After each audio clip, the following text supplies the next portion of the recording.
Let's talk about mold toxicity symptoms.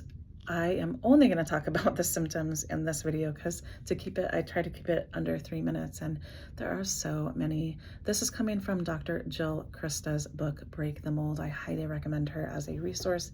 She also has a medical questionnaire on her website, drjillcrista.com, Crista. Everything will be in the notes. I'm going to do this in 2 videos. The first one, we are going to talk about how mycotoxins impact the human system, and then we will dive into specific symptoms. Please know that different people experience mold toxicity in a wide variety of ways, similar to COVID. This can depend on what someone's history of toxicity, whether it's mold or other things, exposure already is. It can depend on their genetics. It can depend on their sensitivity, which can be impacted by both. But not everyone is the same when it comes to mold, but mold is not okay for anyone. It just hits some of us harder and faster, and some of us get the full enchilada. But as Dr. Jill Crista says, mold toxicity symptoms do not fit into a tidy checklist. And it can be months of being in an exposure before symptoms start to really show themselves.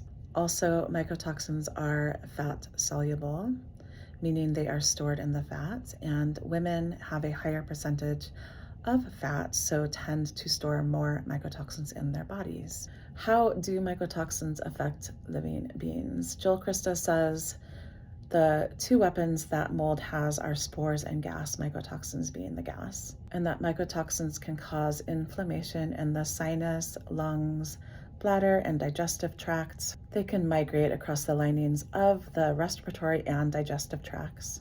They're absorbed and stored in fat.